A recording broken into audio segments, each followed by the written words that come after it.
All right, here we are. Welcome to Hegemonix. My name is Misha. I have with me my co-host George Michalopoulos and our special guest, third co-host, Gail Michalopoulos, Gail Shepherd Michalopoulos, and we are here to discuss. It's going to seem like inside baseball to some of you all, so we're going to go into as much background detail as we can.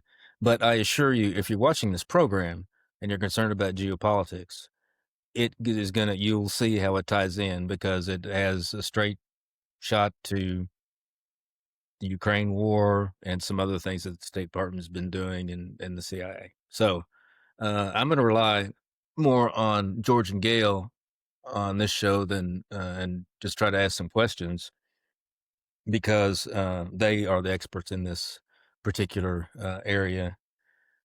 I just know that the Fanar is making war on my people. I don't know anything else about it. Yeah, Just good old so Canar. yeah.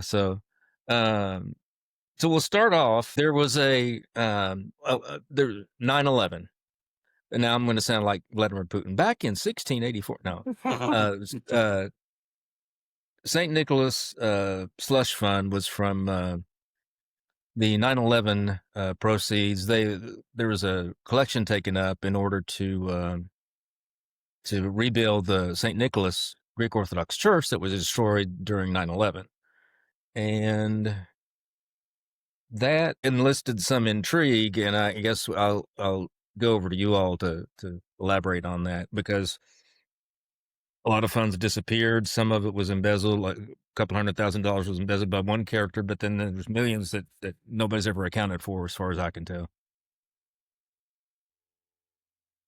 Well, Yeah, slush fund is the operative word.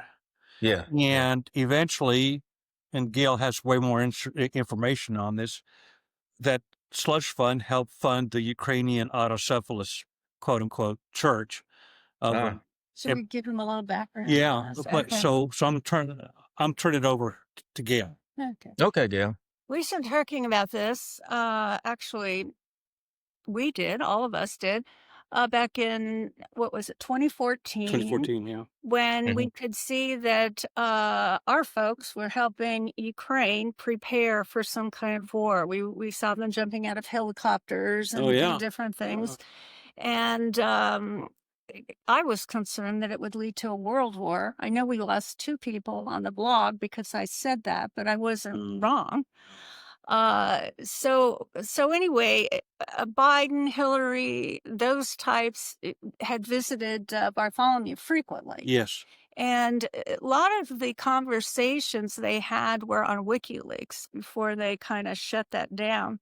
Mhm. And Bartholomew's concerns were Halki, obviously. He wanted Yeah. Halki back.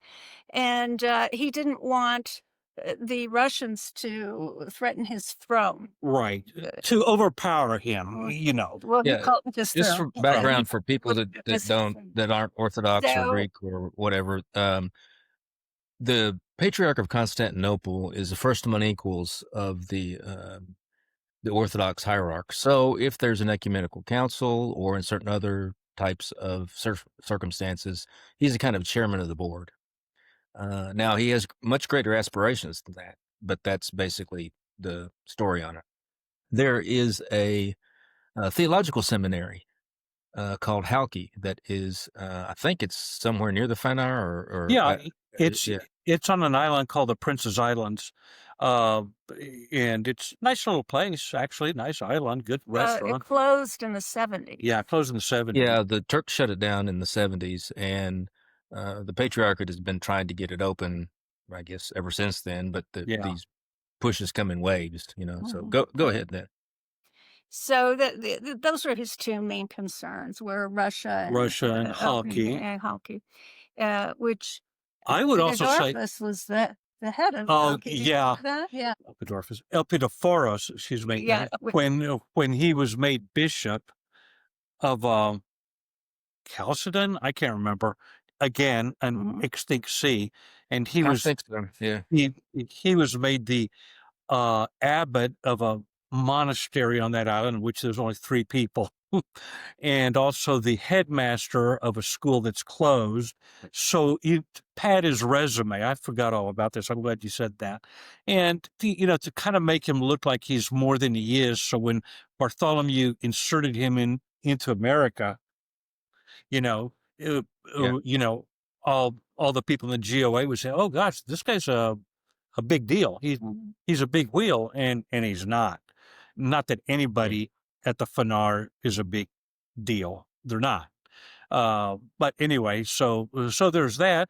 And you said the 2 things, but I think there's a 3rd thing. And Bartholomew doesn't want to lose the American church, Right. and he wants to keep it. Well, and this was at the time that the Catholic Church, for whatever reason, the Catholics are very enamored with the Fatima prophecy. And they had Yeah. a few bishops try to satisfy the requirements of the Lady Mother, I guess is what they call her, the vision that the children saw. And she had said she wanted to consecrate Russia. She wanted the Catholic Church to consecrate Russia. Yes. Well, consecrate means set aside for a holy purpose. It doesn't mean what many of the bishops. Not to convert Russia, Not to but to convert them. consecrate. To consecrate. Yeah. Actually, that means to set aside, to make Oh, yeah, holy. it means to set aside. Yeah. And of course, the Catholics were afraid that if they were to do that, they would have the same problem that Bartholomew perceived that he had, that the Russians would become the mother church around the world, The 3rd Rome. the Third Rome. Yeah. Yeah. Yeah. So this is a Again, I'll back up for long those of way you who of are not. talking about it. Lots of moving parts. Lots of moving parts. Yeah. Yeah. The So other we have the moving Patriarch part- of Constantinople, Bartholomew, whose residence is in Istanbul in a compound called the Fanar. Yeah. And he's first among equals, chairman of the board, kind of. But his flock right there in Turkey is maybe 3,000, 2,000 people, something like that, if that. Very, very But few. underneath him is the Greek Orthodox Church of America, which has probably, when we get into numbers, I mean, if it's everybody who set a dry foot in a Greek Orthodox church that's alive and breathing today, there might be 2 million. I don't know, but it's and the It's OCA about was 120,000. Honest, 120,000 120,000 of regular kind of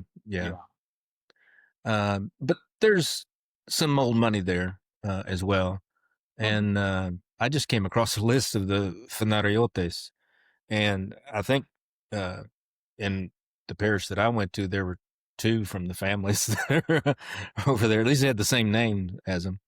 It's hard to say, but they run Constantinople, and there's a kind of a I won't say jealousy, but it's a spiritual conflict of some sort between the Greek Synod of Constantinople and the Russian Orthodox Patriarch of Moscow, Patriarchate, the whole thing. The Constantinople's been concerned about being overshadowed by Moscow because Moscow has probably more than half of all Orthodox under its jurisdiction. And so it's a mismatch in terms of population. I'm not sure money-wise. There's now the Patriarchate has the Patriarch of Moscow has the Russian government behind it. So there's a lot of funds there. But what they did was, in order to grow the church in Russia, they took, I think it was tobacco and vodka, put a tariff on them, and just channeled it all into the church, and then built 40, 50,000 churches from what it had gone down to. That's one reason in the council that happened 2016, they only had a limited number of bishops from each local church rather than have all the bishops that could get there. But so that's the overall picture of what's happening.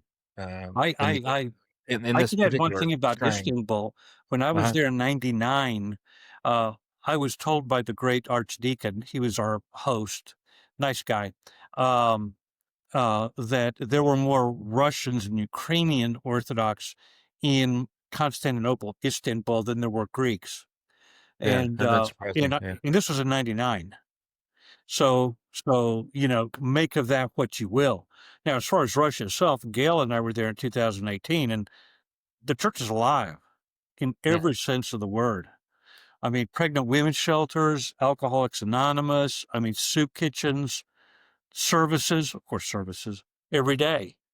You're Yeah. building how many churches in Three a week. Three a week. Three a week, building new ones and or remodeling old ones. And these are Yeah. neighborhoods, where you would just think of them as middle class Right. neighborhoods, and they'd have these beautiful cathedrals. The people clearly love the church, Yes. or they identify. When they say Mhm. they're Orthodox, they may not go to church, They may not, but go but every they Sunday. believe. Yeah, They Yeah. feel like it's in their blood. it is. Well, there is such a thing as a Russian soul. Mhm. A priest told me Yeah. that one time ago, and I totally believe that. Yeah. Totally. Yeah. I'm sure there is. Yeah. So back in 2001, the Patriarch of Constantinople, they started a fund in order to rebuild St. Nicholas Church. Yeah. And Mhm. some of the funds from that disappeared, and maybe they ended up going to what happened in 2018. You fast forward 16, 17 years. But for some reason, and we'll come back to this in a minute, for some reason, the Patriarch of Constantinople decided to to start another church in the Ukraine alongside the one that was under the Moscow Patriarchate, which is an autonomous church, so it was more or less independent of Moscow. Started another church besides that one that was under Constantinople. And in order to form that church, they took 2 or 3 schismatic bodies that had been excommunicated from the Russian Orthodox Church, which the Constantinople itself had agreed were schismatic, and if they wanted to have a Church of Ukraine, they had to go to Moscow.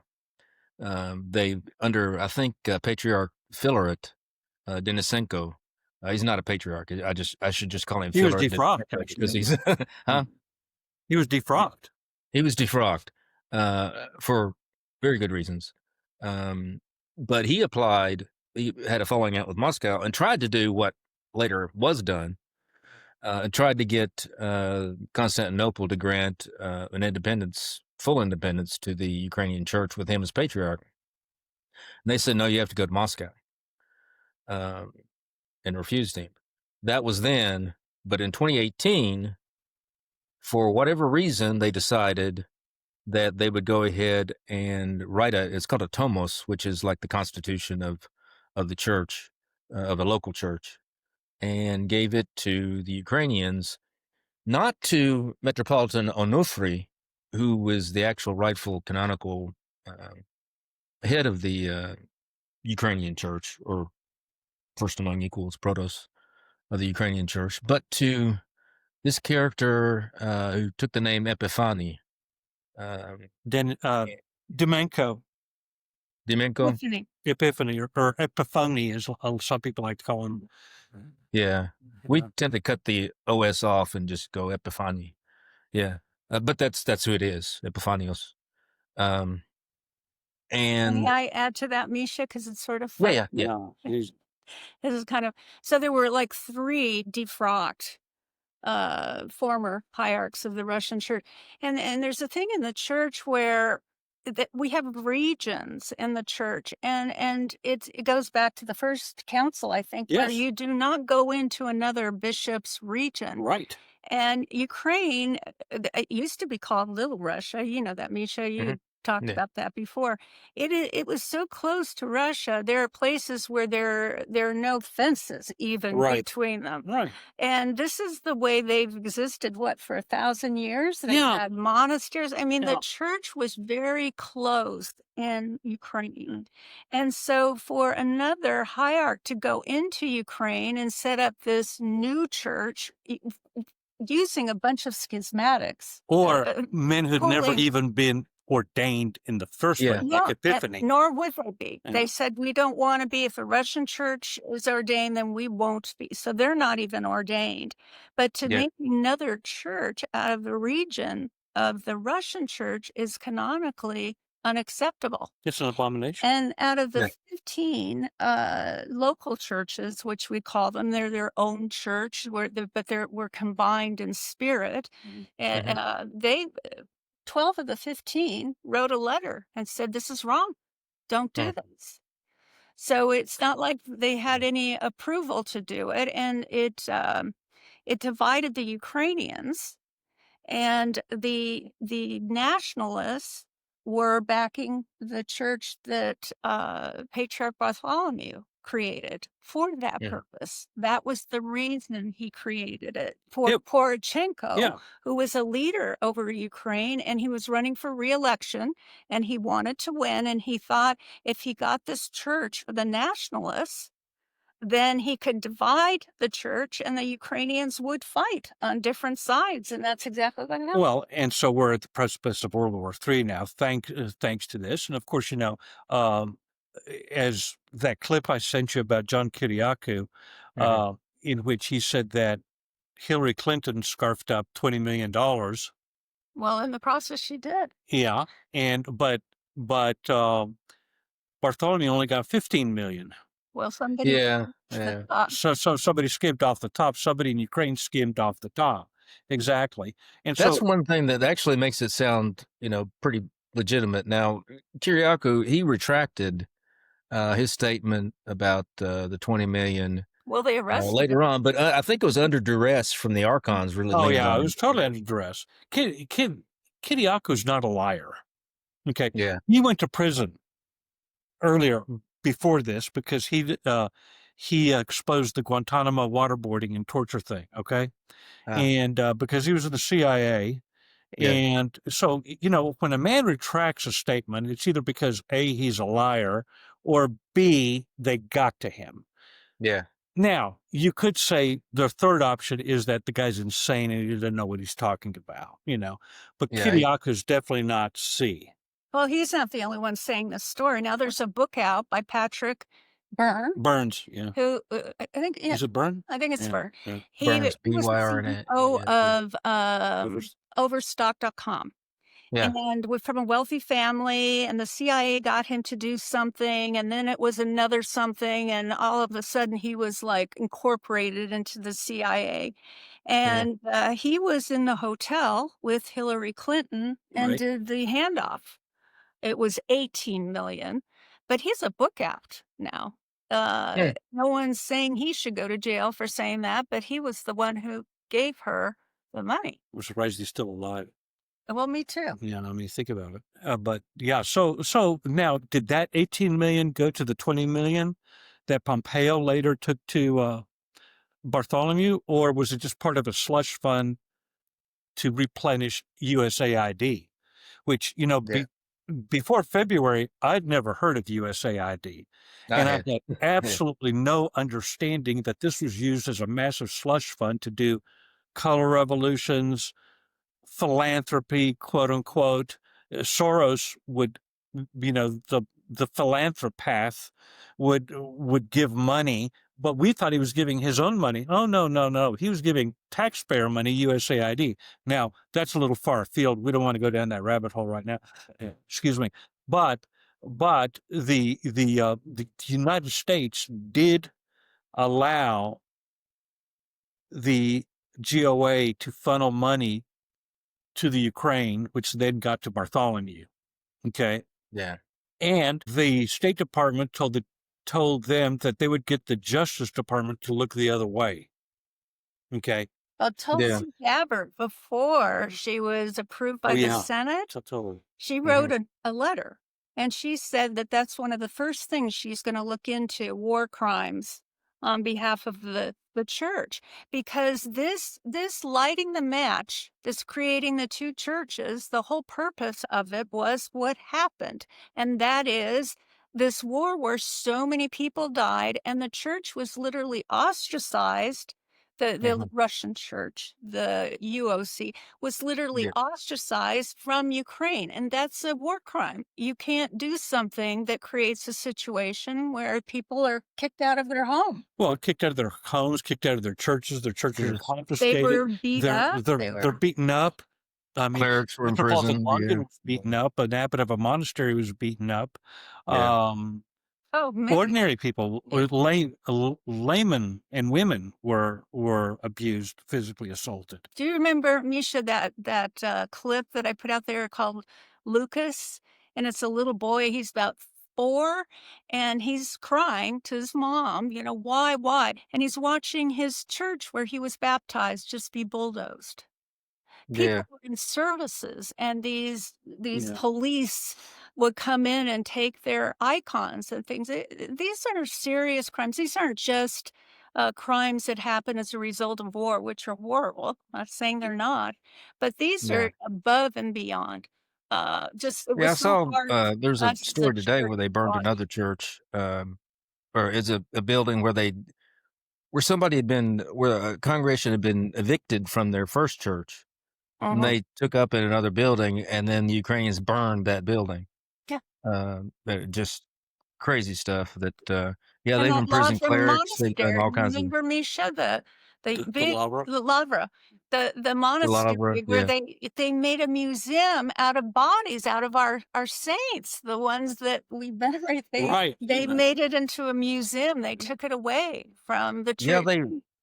yeah, some of the relics they put in a basement someplace. You can see the photos of it, but it's just they were cast aside and like some old luggage that you have in the basement or something like that. It's truly atrocious. I mean, the level of piety apparently in the OCU is rock bottom because and then the other thing with the icons that have the fascist symbolism in them. Yeah. Oh, that was Oh, yeah. something, wasn't it, to Yeah. see that? Yeah. Yeah. Yeah, it's a nationalist thing where they just took it's a fascist thing. When you have the government and you have business, they get together and the church becomes just a department of the government and used for I'm equal opportunity. What Peter the Great did to the Russian church is the same thing, really. Right. But in this instance, it's the Ukrainian government just using it as a department. That's classic fascism. That's Well, and everything to the state, everything in the state, nothing outside the state. yeah, That's yeah, right. that's right. Peter the Great at least was Orthodox, and but these Yeah. guys are either Nazis, in other words, pagan blood and soilers, like Yeah. the Azovs, who undergo pagan baptisms of pagan rituals, or they're globalists. Let's Yeah. put our cards on the table. Zelensky's Jewish. Yermak, the prime minister, is Jewish. Yeah. The defense minister is Jewish. These people have no affinity, and that's fine, freedom of religion and all that, but they have no affinity for the common piety of the Ukrainian person, Christian, Yeah. and or his own personal piety.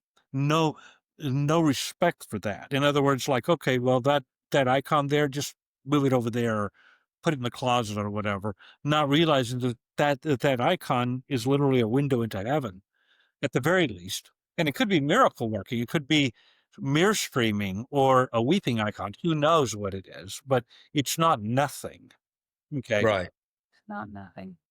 Right. Well, you're starting to get some awareness. I think there's some U.S. politicians that are starting to decry the persecution of the Ukrainian Orthodox Church. Their acronyms are UOC, Ukrainian Orthodox Church, which is the one that's under the Moscow Patriarchate, but it's autonomous. And then the OCU, which is Orthodox Church of Ukraine, which is the pseudo fake church. Right. And Bartholomew has a sense of humor. He named it like a reflex to the OCA, actually, I assume. Right.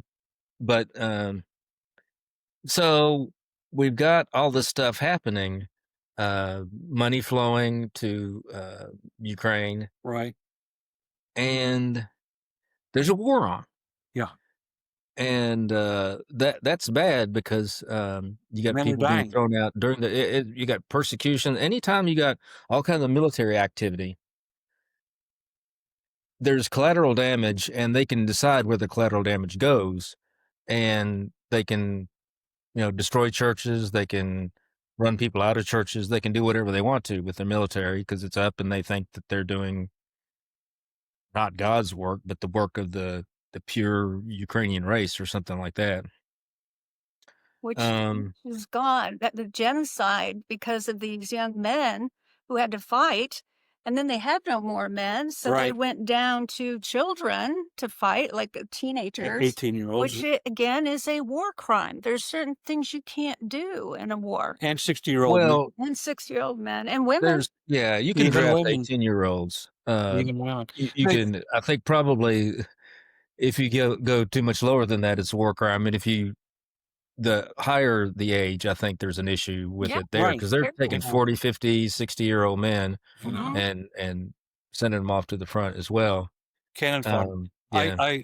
I will say this: one of the heroes in this conflict is Robert Amsterdam, an American attorney Yeah. who is Jewish, by the way, and Mm. he is doing the Lord's work trying to save Metropolitan Onufry in the canonical church. So we've got to put that in there.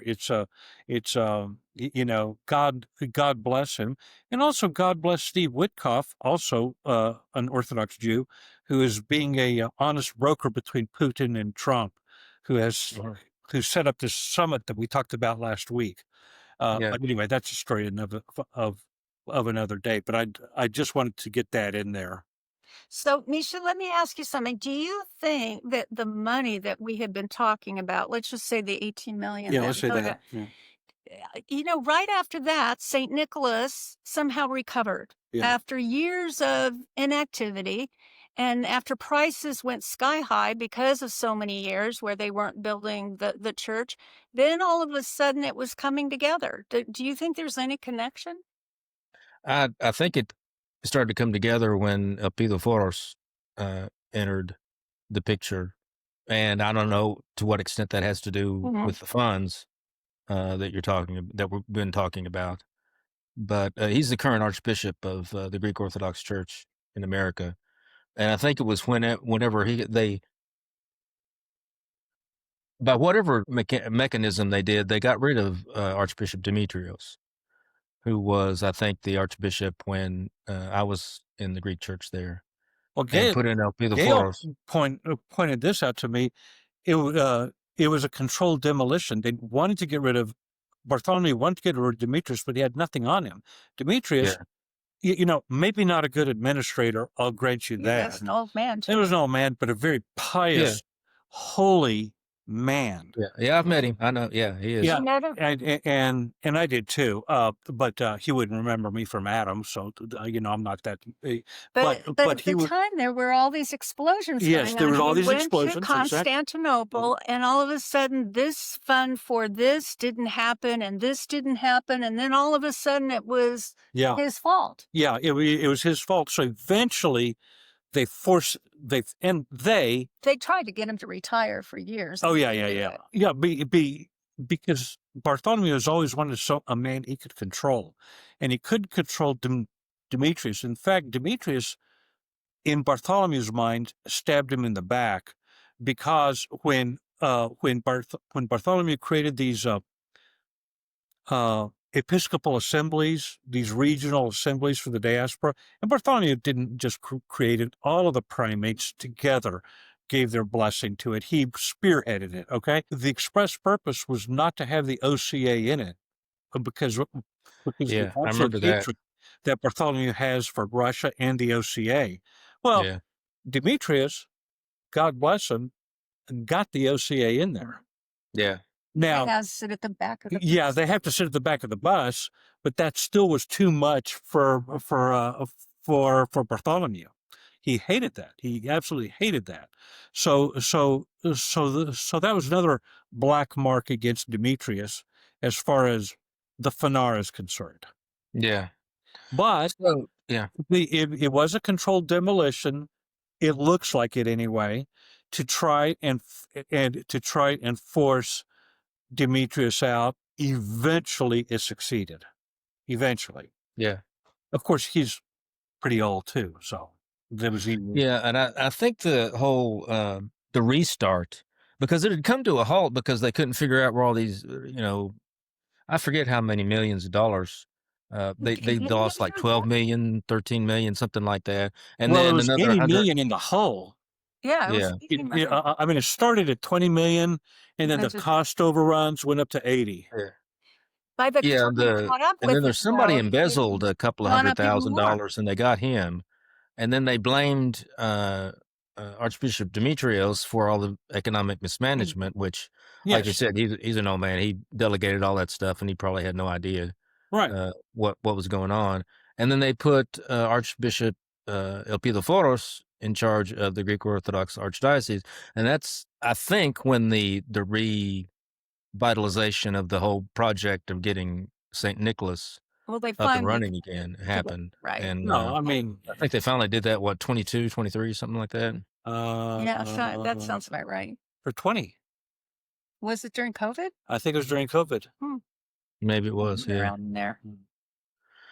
But so now, and the thing that was inspirational to us to do this program was something that our friend Jim Jutras sent to George about I don't know what you would call it. They're passing the hat, and it's called a Founders Yeah, that's Club. right. There was What is it? They're passing the hat. Oh, yeah. Yeah, that's a yeah.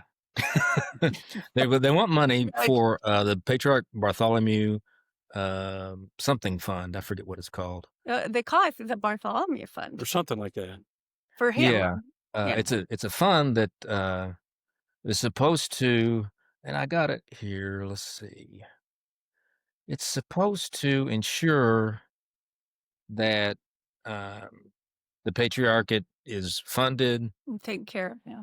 taken care of, and that its overseas obligations can be fulfilled, and that it can take care that it to secure its position in canonical orthodoxy, its authority. They actually say that, and to secure the properties. Now, that caused me to ponder just a little bit, and I sent an email to you all before this went on, what this is about, because I looked into the fund, and they say they have 28 million raised about, but they only have 86 of the 250 something people who pledged have fulfilled their obligations. So what it is a 10-year. You can do a 10-year thing where you pay $800 and something dollars, $833 a month, Right. on your $100,000 contribution to this. So by my accounting, they have a little under $10 million right now that has come in from fulfilling obligations. And I wonder what that's going to be used for. But the one thing that I do know is that several years ago, I think this was back when I was going to the Greek church, they talked about deeding over all of the properties that were in the Greek Orthodox Archdiocese to the Ecumenical Patriarchate. And that didn't go anyplace. No. But I remember when it happened, and the rationale had to do with him not being able to own property um, in Turkey, and them having confiscated a bunch of There's property. property. And The most of the parishes I have heard have, since this charter business, have sort of what would they call it? They incorporate themselves. They're not. They're tied in a hierarchy sense to the Yeah. archdiocese, but they're not tied financially. I don't know how it works. I mean, you can lead a horse to water, but you can't make him drink. And the average GOA parish is supposed to give 35% of its annual budget to the archdiocese, which the archdiocese then divvies it up and through a process of equalization, kind of like the National Baseball League or the National Football League, equalizes it out among all the dioceses so all the dioceses can function. And then, of course, they give a lot, or some of it, goes right at the top to Bartholomew or to the Fanar. There's been a precipitous decline in membership, especially on the East Coast, that a lot of these parishes are going to say, look, we can't afford the 35%. You're going to get 30 or maybe 25. And so it's not times and let the good times roll.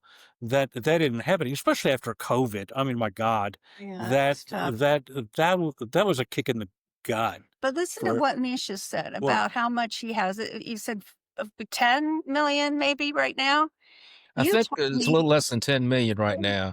little less I'm than not 10. sure what see, I like to think of things, given what I know about the patriarchate, and given that they let a chance go by on the anniversary of the Nicene Council to actually do a reunion with Rome.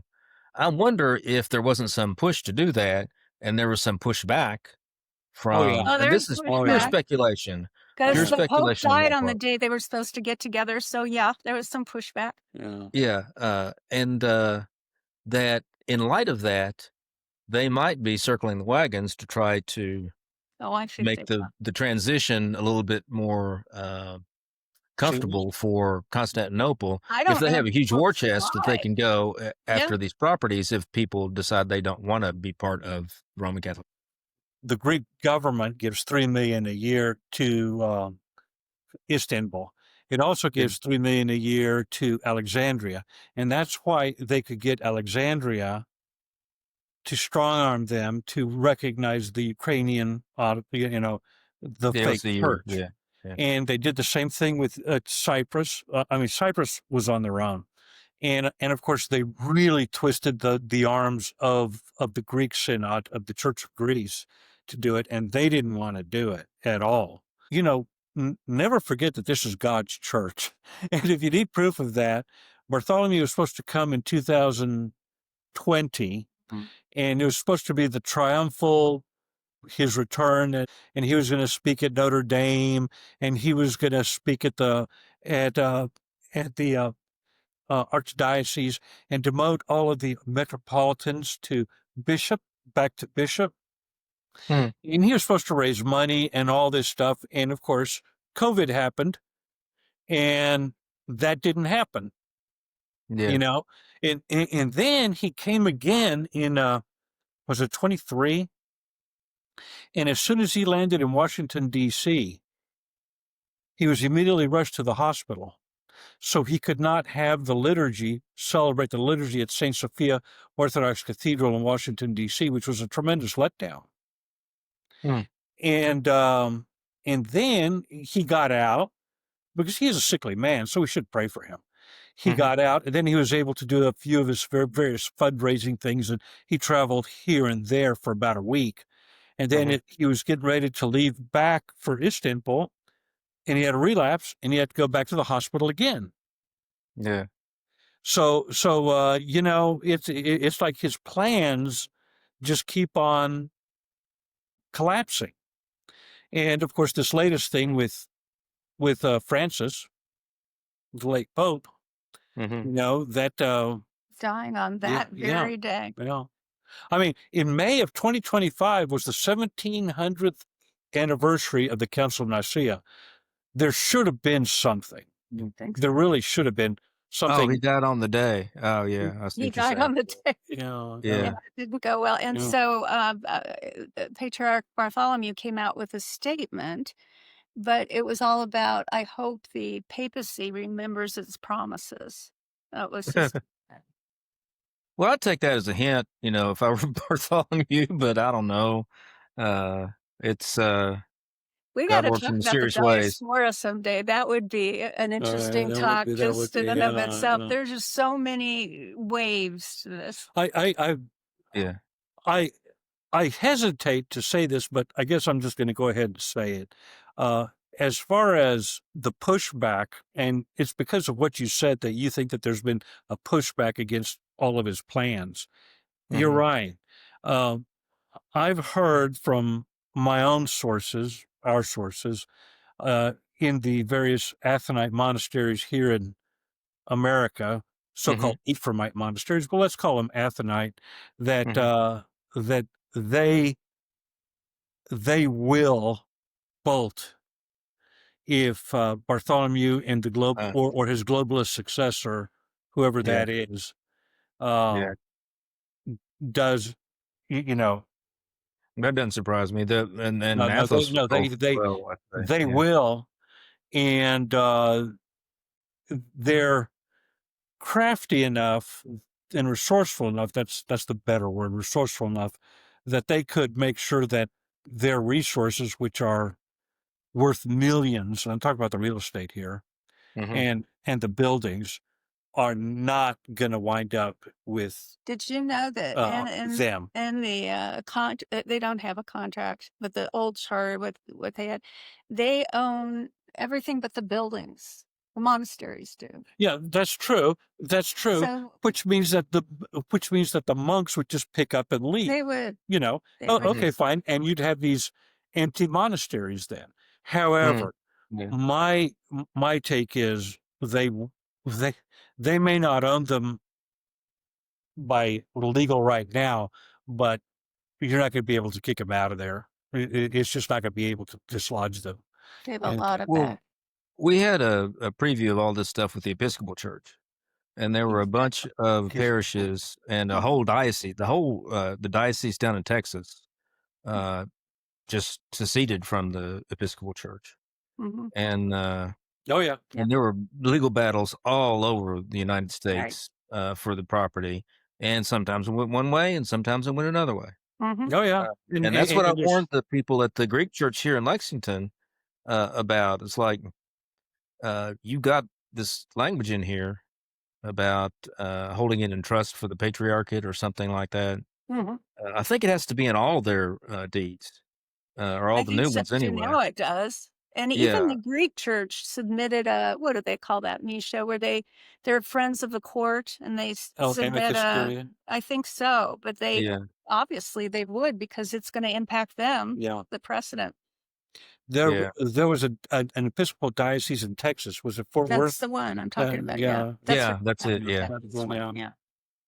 yeah. They and that was a whole It's called the Dennis Canon that they used, and that was just a whole mess. And I know some of the people are involved with that, and I'd want to spare, regardless of who goes with whom, I want to spare the Greek Church just in general, that kind of crap, because it's another brother against brother thing. yeah, Well, great. it's Yeah, for George. It's family. yeah, Because yeah. I it's mean, of gonna course, divide people within the different parishes and the Mhm. diocese, and Yeah. it's just, that's a nightmare. No, we don't But, wish that on them at all. Yeah. Yeah. And in fact, here in the South and in the Midwest, I I would say that you are seeing conversions going even in not into just the OCA, Roquefort, and Antioch, but even among the Greek parishes. They're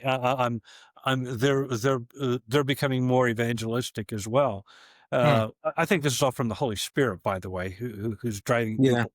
Yeah, or who has sent him into the churches. But yeah, the last thing we want is for a liberal globalist to just, like Bartholomew or one of his successors, to just totally screw things up in the near future, and that Orthodoxy in America just descends into another squabbling quasi-Episcopalian type of scenario.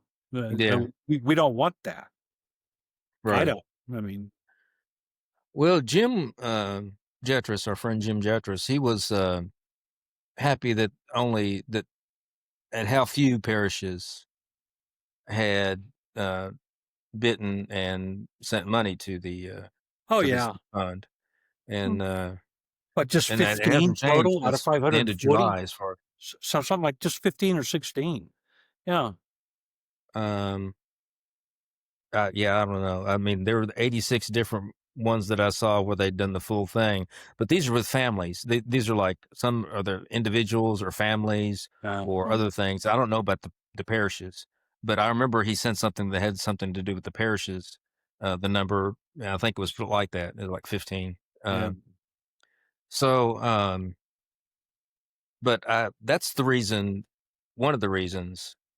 Actually, it's probably the strongest reason that I wouldn't go back to the Greek church right now, because where I'm at, public transportation, that's the one church that lets off, that the bus lets off right in front of. And so it's the easiest church to get to for me. The problem is if I gave any money to them, God knows where it's going. Yeah, that's just it. I mean, now I realize as a Christian, you're supposed to just give with one hand, and the right hand is not supposed to know what the left hand is doing. Yeah. But let's be honest, we are fallen human beings, and it's just easier to give money to a local church that is, and I mean local by being a national church, because okay, we're in the OCA. I'm not saying that it's all rainbows and unicorns in every diocese. I'm not saying that. I am saying, though, that I have seen the books, and it seems to be easier to raise money because we know it's going to stop at the diocese, and from the diocese it'll go to Washington, and that's it. It it's not going to go to the Patriarch of Bulbania. Yeah. And that's not even specific to the Greeks. That's I right. have a lot of Antiochian Right, exactly. friends Yeah. I was in Antiochian for 10 years, and they have the same concerns about it just drama Yeah. and money going so far away that we had no control. Yeah, you had no control. Yeah, I remember. I don't want to rag on the Antiochians, but I remember distinctly when they late Metropolitan Philip, God rest his soul, Do you remember the it Philip? went over with bags of money that he collected from the Antiochian church and got his bishops demoted to associate bishops or adjunct. Auxiliary. I Auxiliary, remember yeah. that. Auxiliary bishops. Yeah. Yeah. That was a spectacle. February Yeah. 2009, I remember. 2009. Well, Yeah. he didn't do it because we pushed him off for a year. Yeah. That was as far. Yeah. Even though I wasn't in Antioch and I was in the OCA, it still was like wow, this is bad. not a good thing. It was real bad. Yeah, I didn't really have it. I just watched it from afar because we have an Antiochian church here in Lexington as well, and great people and everything. Well, he keeps But saying it's we're hard to not say mature because enough. I mean, go ahead. I see what they're Yep. doing over Yeah, there. I exactly. feel like we're even maybe more mature. Well, yeah. I mean, yeah, exactly. I mean, to constantly be tied to your mother's apron strings when you're a grown woman, it's just not a sign of maturity, and Yeah. it's not a sign of maturity on the mother's part. Point is, we would get mature real quick. Yeah, we would, had of course that we would. opportunity. Yeah, of course we we would would. figure it out. Absolutely. So Well, the that's what I latest hope thing for. that I'm aware of that's happened in all this, we've got all the money going to the fan arm. We got the church being created, the pseudo church being created, and we got the war going. The last thing I have was happened when President Putin visited Alaska, and he was received by the bishop there of Sitka, and he gave him some icons or something. They exchanged some gifts or something like that. He knew he was coming, but then after that happened, the bishop of it might be. Is he an archbishop or metropolitan? No, he's not a metropolitan because there's one metropolitan, right? I think he's either bishop or archbishop of Sitka, and he apologized, issued a written apology to the synod of the OCA for I don't know what, but he apologized. But Archbishop Alexei made an apology for the pain inflicted upon the faithful in the wake of this meeting. Huh? Which Apparently, he'd gotten a lot of criticism from around Hmm. the OCA. Well, Um, who cares? I mean, we can see which way the wind is blowing. I mean, there still is a remnant of Russophobes. Doesn't make sense, or especially on the East Coast, um, and liberals. Let's call it for what it is. And it, I literally wouldn't worry about it. I mean, if anything, he should not have apologized at all. He received a very precious relic from Patriarch Kirill, and Alaska is a historic venue, both for America and for Russia. It may be the nexus for the new Eurasian, narrative or paradigm that's being created. yeah, And, people will forget these things and in time, especially if there is no war in Ukraine. And especially if we do not commit our blood and treasure into going to war in the Ukraine. Because we yeah, talked about last week, if that happens, then it's all over. Katie bar the door. And yeah, Trump will go down in history to Nixonian or George W. Bush levels of unpopularity. yeah. I think he's just treading water until the the Russian army can finish up Yeah, operations. What he does is he goes back and forth. He'll say favorable things about Vladimir Putin on one day, and then he'll say, "Well, it's not going so well, so we may have to do sanctions again or yeah, do something else the next day." And he sits on a fence, and the only thing that's happening is time is passing yeah, by, day after day, kilometer after kilometer that the Russians are advancing, and at some point, they're just gonna. It's people that are going to run out of. Their munitions that they have, but they can conserve them and only send one shell over for every 10 that come back at them. But the people, they can't man that whole yeah. line. And that's what you're seeing right now in Ukraine with Pokrovsk and Konstantinovka and several other, they're like 6 or 7 of them, where they have them to the point where um, it looks like the whole last line of fortified defenses in Donbass is very quickly Yeah. crumbling. And so he just has to, Trump really just has to twiddle his thumbs and say this and say that and let it pass because there's nothing he can do about it. And he said Yeah. openly, if the Russians want to take Kiev, they can take Kiev. There's nothing we can do about it. Well, So he does say one thing one day and another thing the next day. But today, he said he wants to invite Putin to the World Cup in the United States in 2026. well, that's Yeah. nice. I don't know if you heard that. Yeah, I saw something about it. He wanted to keep the trophy. Well, I love Donald yeah. Trump. He wanted to keep the trophy that they let him see. It's a big gold trophy. This is for winners, and we want you to see this. Oh, can I keep it? Well, Um, the thing is, he wouldn't have said it unless it was telegraphing to Putin, forget all this other stuff I'm saying here to please the yeah, establishment, because you're coming yeah, next year if all goes well. And yeah, you know They came together over a soccer ball. that's Remember? right, that's right. Remember that? Yeah, Was remember it when he said 2017? it was Finland? around it yeah, was around there yeah. where Putin gave him a soccer ball. Supposedly there were plans or something, Yeah, and so he took it and he gave it to Melania. that's right. He gave it to Melania. So maybe that ball's gonna pass hands again. And this is a world thing going on. I think everything is sort of timed like this is going to wrap up when this wraps up, and then this is going to happen when this happens. Right.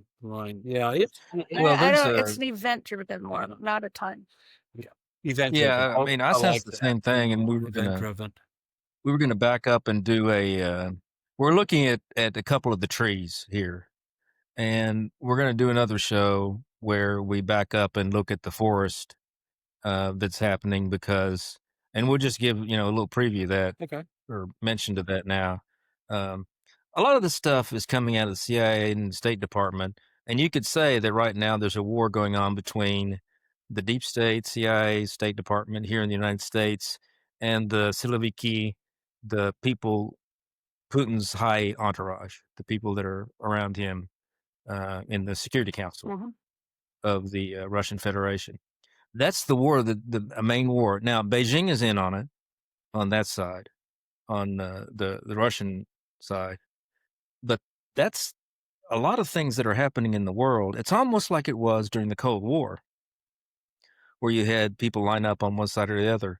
I think just today there was a story about Russia giving several $billion to Cuba as a, they're trying to get them out of poverty because they've been sanctioned for the longest time, by the United States. And Well, I got subs they're over there too. Yeah. Yeah, and the Russians and the Chinese are very comfy with Iran, Right. and now India and China are burying the hatchet, Yeah. apparently. All thanks to Trump. You 70,000 couldn't. Buddhist monks loving Trump. Did you like Was it that? 70,000? 70,000. I did. Buddhist monks? Cambodian. Yeah. Oh yeah, Well, because of that's nice. Cambodia, Yeah. and Thailand. Thailand. Yeah. So Yeah, so they're all it all kind of ties together with this thing of the West and the rest are getting together and they want to end this global empire. They don't want to destroy America, but they want to destroy the power that America has had over everybody else. We want to destroy the, them too. yeah. Well, I mean, like the yeah. like the globohomo, the feminazism, the abortionism. We don't want Right. all that either. the Skittles agenda, which we're forcing down these people's throats. And it's like stop it, folks. This is what I'm trying to tell my neocon normie friends, because they don't understand it. I said, you got to understand, people in the rest of the world, they're not on board with this stuff. They just aren't. And, Right. now, are they hypocrites? I mean, are all of these people Simon Pure? Is there no sodomy over there, or adultery, or abortion? No, of course there is. I mean, but it's not celebrated, in the rest of the world. Here we celebrate all of these perversions, and it just doesn't set well. Even with us, it doesn't set well. But it's just been like Cracker Barrel, or last year was the Dylan thing, in which this man pretended like he was Audrey Hepburn. And it's like, what are you people thinking of? I mean, and of course the Cracker Barrel now is blowing up in their faces. Well, Bud Light. Well, the Bud Light was a Dylan, but yeah, Bud Light. I mean, then Target. I don't know. Target, yeah, ridiculous. I mean, it's anyway. It's a world spiritual war where you have on one side you have Christians, really Muslims, Confucians, Hindus, all wanting to preserve traditional cultural morality and everything, right, or at least some semblance of it, right, against these liberals in the United States, right, yeah. And then even within the United States, you have the MAGA is kind of the Christianity light, I guess I would say, version in the United States. It's trying to depose these people that have hijacked the country for since World War II or before. My entire life has been BS, watching the BS of the government. Yeah. Just solid. I mean, I was born in 1967. Yeah. And it was well underway at that point, and it's been nothing but garbage and having to rethink pronouns and race and male-female relations and the whole thing about perversion and international. Why are we over there? Why are we here? I know these people who, everybody knows people that have gone to Iran or Iraq or Afghanistan, and some of them didn't come back. One of the guys at the Greek parish, his son committed suicide after having been in Iraq, just because of the stuff that he'd seen over there. I mean, it's all this stuff needs to come to an end, and people in this country are beginning to see it. I think so. And people in the rest of the world can see it in much starker terms than we do, because they've been at the business end of the weapons. So, yeah. That U.S. So, thing that we were talking about. USAID. In Pakistan, money was going to for trannies. Oh yeah, trannies, and in Peru, a gay opera in Peru. Yeah, USAID was funding everybody for every. I know Elon Musk is an interesting character, shall we say, and but his journey is not over yet. And however, God bless him for taking over Twitter and making it far more free speech because of what we've learned since then. And then God bless him for doing the Doge thing and exposing the extreme rot in the federal government. Now, he saved us $1 trillion plus dollars, or at least he itemized it, in which USAID and all these 150-year-old people who are receiving Social Security and Medicare benefits and stuff like that. Right. And of course, we didn't take that and cut it directly, because we did Trump did the big, beautiful bill, which was $1 trillion. So it was an even swap, you could say. But we at least learned a lot that we didn't know about before. So that's why I'm not going to dump on Elon. No. For various reasons. Elon's done a good job. I mean, he's quirky, he's eccentric. Trump is quirky and eccentric. It actually didn't surprise me at all that they had some kind of. I didn't think there would be a big fallout, and really, I don't know that it is that big a fallout. Yeah. But they're two alphas that are trying to be in close proximity. It's the same reason that the son has to get out of the house when he gets a certain age, because you got two males that are. They're going to have their territory. Exactly. And exactly. It just that's how that's how it works. But well, I think we've pretty much hit everything and more that we were talking about. Well, let's do this again. An hour and 11 minutes in. Huh? Let's do this again. I couldn't hear you. Oh, let's do this again. Yeah, we'll do this again. Yes. We'll keep doing it.